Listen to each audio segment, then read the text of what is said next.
We've successfully survived the first 6 months of 2025, and that can only mean one thing. That's right, it's time for the Nintendo Switch Online Mid-Year Report Card.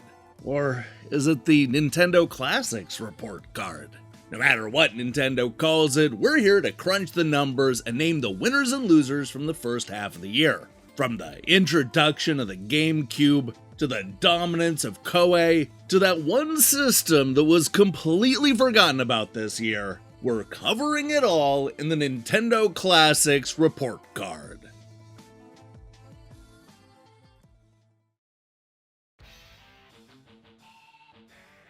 Look, we have a lot of numbers to crunch and trends to catch up on, so let's just jump into the question that's on everybody's mind. How are things going for Nintendo Classics? In the first 6 months of 2025, Nintendo and its third parties have added a total of 23 games to the service. We'll break down the different systems in a minute, but the total number of games released so far this year is 23, and that's not including the July release of Super Mario Strikers. That's actually down from last year, which saw a total of 28 games released in the first half of 2024. Things only look worse in 2023, when Nintendo added 38 games between January and June. Though you have to remember that 15 of those games were released with the launch of the Game Boy, Game Boy Color, and Game Boy Advance. And while it's certainly true that 2025 introduced the GameCube to the service, really only 3 games were released, not 15. But let's go ahead and forget about 2023, because the real problem is that we're even lagging behind 2022, which added 24 games in the first half of the year. In fact, we have to go all the way back to 2021 to actually come out ahead, though that was a time before the expansion pack when Nintendo really only uploaded 9 games. 7 in 2020, though there may be some unrelated circumstances that kept that number down, as we got 15 games in the first half of 2019. From a numbers perspective, this is a big step backwards. The fact that we have to go all the way back to the days before the expansion pack is telling. Boy, I hope it's not a sign of things to come.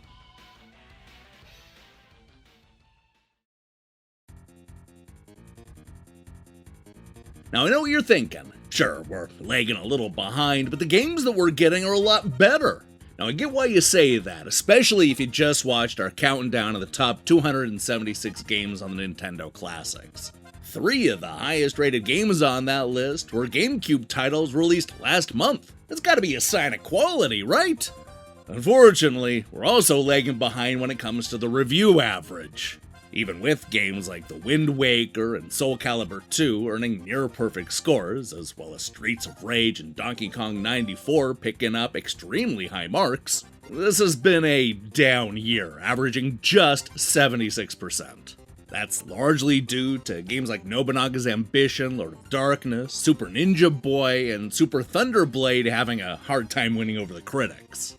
Even high-profile releases like Killer Instinct Gold and both Mario's Picross and Kirby's Star Stacker really only work to drag the average down. Worse yet, that 76% is 5 points down from the first half of 2024, which earned an average of 81%. Things are even worse when we look at 2023, where the average was 83%. We're tied with 2022 and doing quite a bit better than 2021, where the scores were 76% and 70% respectively. We round out the numbers with a 77% average in 2020 and a 74% average in 2019, which means that we're nestled right in the middle of those early years. Look, it's easy to view the drop in quality as a negative, especially in conjunction with the rest of the numbers. However, it is worth noting that we're basically in line with the overall average, which is a mere 77%. The problem isn't so much that we're getting worse games, rather that the titles that were released in 2023 and 2024 were a little bit more amenable to the critics at the time. Really, this is the kind of thing that could easily change if we see a sudden run of top quality GameCube games in the second half of the year. Speaking of which,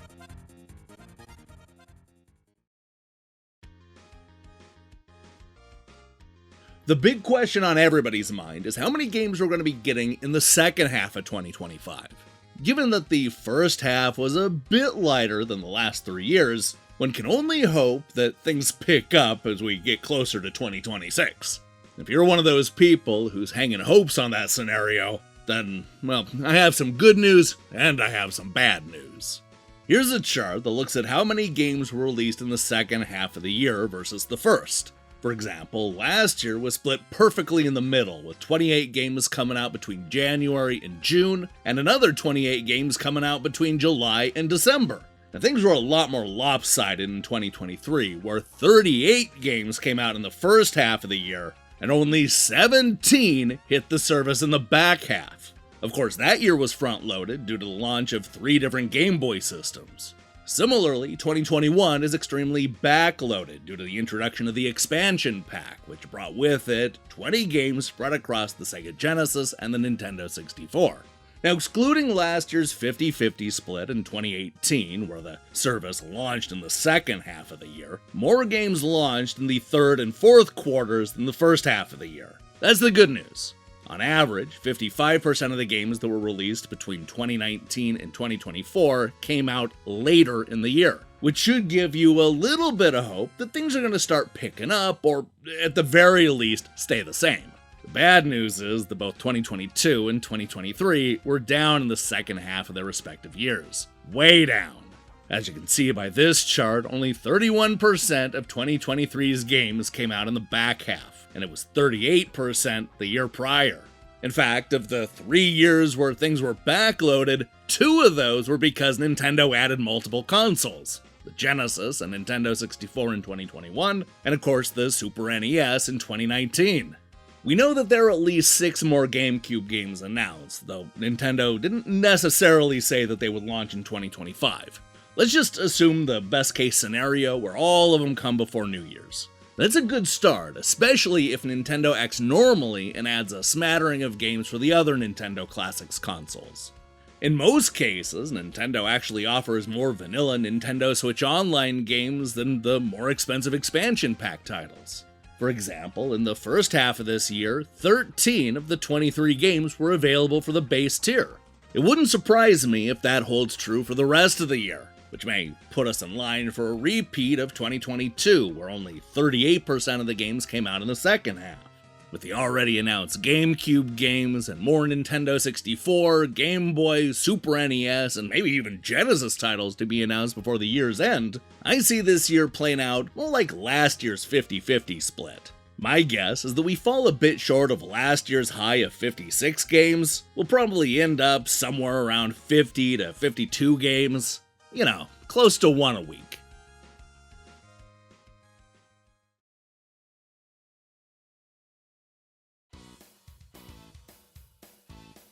When it comes to the winners and losers, it's clear who the real winner is, and that's Switch 2 owners. Not only did Nintendo opt to make the GameCube section exclusive to the new hardware, but they also made a bunch of updates to the older systems, including adding scan lines to the Nintendo 64. But let's not bury the lead here, because the hype is real for the GameCube. This is the first time that Nintendo's been open to porting their larger disc-based games, and many fans, including me, just assumed that they were going to try to remaster or remake those games instead of giving them away in a subscription service. I'm delighted that I was wrong, and it really does open the door for a lot of critically acclaimed titles that have never been ported to modern consoles.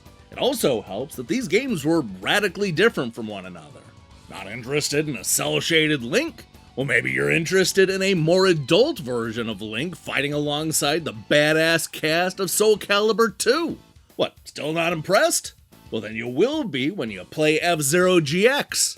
All 3 of these games were given high scores by the critics at the time and offer completely different experiences. And this is only the start, which makes this an extremely exciting time to be an expansion pack subscriber with a Switch 2.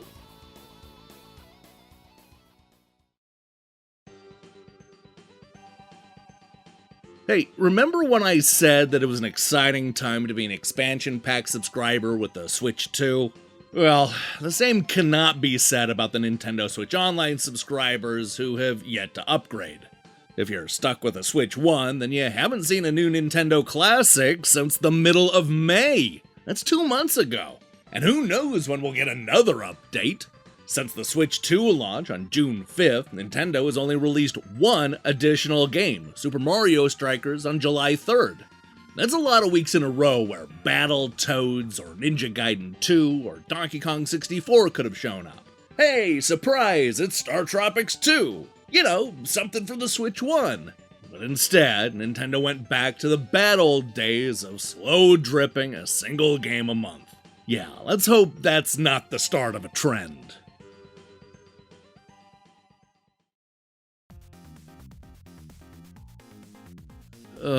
Has the bar for success ever been set lower? Late last year, Sega shocked everybody by adding 3 more Genesis games to the Nintendo Switch Online, ending a 519-day drought.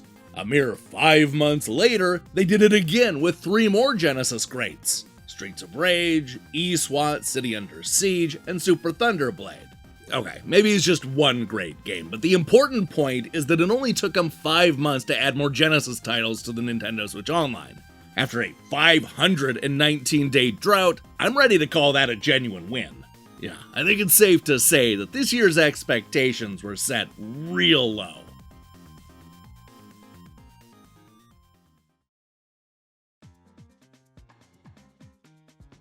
This has not been a good year for the Nintendo 64.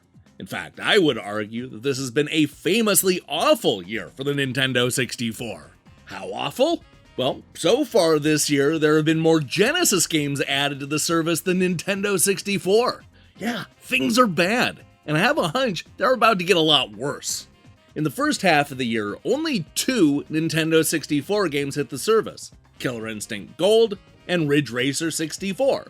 Of the 2, Ridge Racer was better reviewed by the critics, though neither of them were exactly top-tier games. When we counted down the top 276 games on the Nintendo Switch Online, Ridge Racer 64 came in 69th place, while Killer Instinct Gold lagged way behind in 214th. The problem going forward for the Nintendo 64 is that both the GameCube and the Game Boy Advance are going to be competing for the expansion pack spotlight. I can certainly see a scenario where Nintendo 64-bitter takes a back seat, especially now that most of the heavy hitters are already on the service.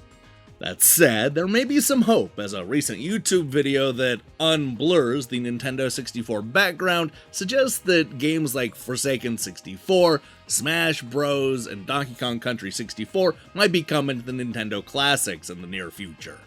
Yeah, I don't know if that's true or not, but here's hoping that the N64 rallies in the second half of the year.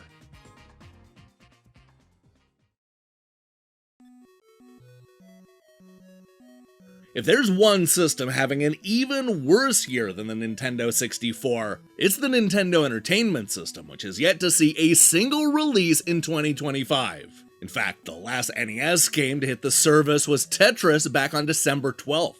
Since then, Nintendo's 8-bitter has basically taken over for the Genesis as the system most likely to be ignored by whoever's picking the Nintendo Classics. And with so many great games left on the service, I'm hoping that this isn't a permanent trend.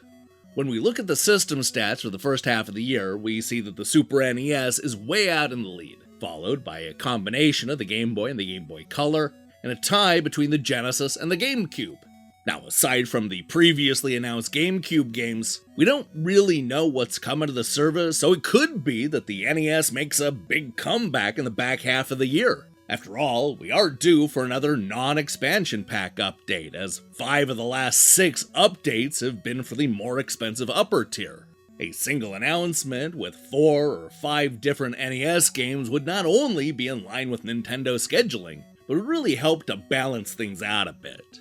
I just can't imagine that we're going to go 519 days without a Nintendo Entertainment System announcement, but I'll keep you posted.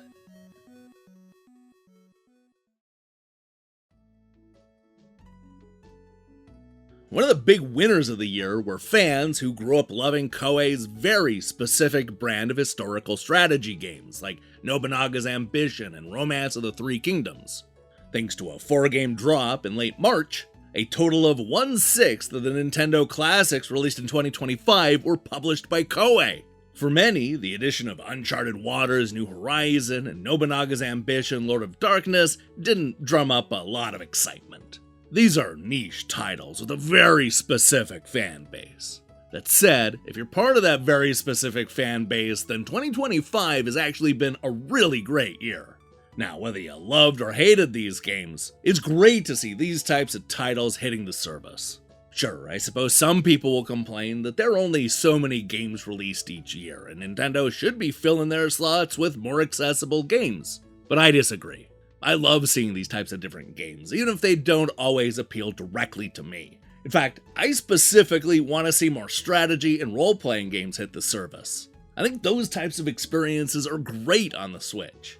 So savor this moment, Koei fans, because I'm not sure how many more Nobunaga's Ambition games that we're going to be getting in the future. That said, it certainly wouldn't hurt them to bring Aerobiz to modern consoles. That series rules.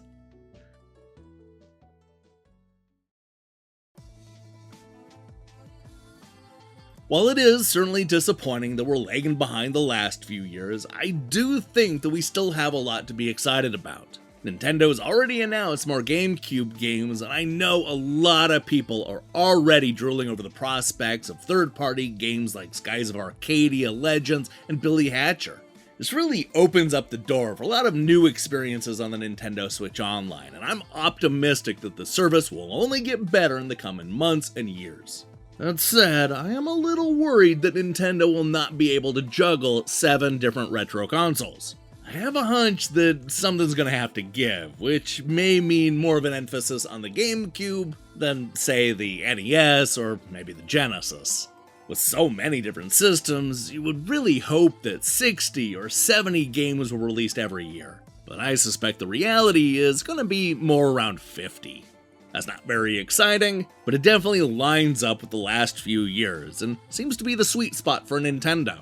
Look, no matter what happens in the next 6 months, I'll be right here covering it all. We just got done counting down the best and worst games for every system on the Nintendo Classics app. And if you have 2.5 hours to spare, there's a whole 276 game countdown that covers it all. I don't know about you, but I can't wait to see what happens in the back half of 2025. Hey, thanks for watching me break down these numbers. If you liked what you saw here, then you should know that we post Review Crew episodes every time classic games get added to modern consoles. Now, here's the question I have for you. Look, I'm sure that there are a lot of people that want more GameCube games, but there are also plenty of amazing titles from all sorts of different systems that are completely missing from the library. Let me see your picks in the comments below. In other news, we're going to be back tomorrow with the second episode of Ninja Gaiden Review Crew. That is, unless Nintendo announces something, of course. Either way, we're going to be back with a Review Crew episode on Friday. That's the important part. While you wait for that, I strongly recommend you click that subscribe button and support what we're doing here. Until then,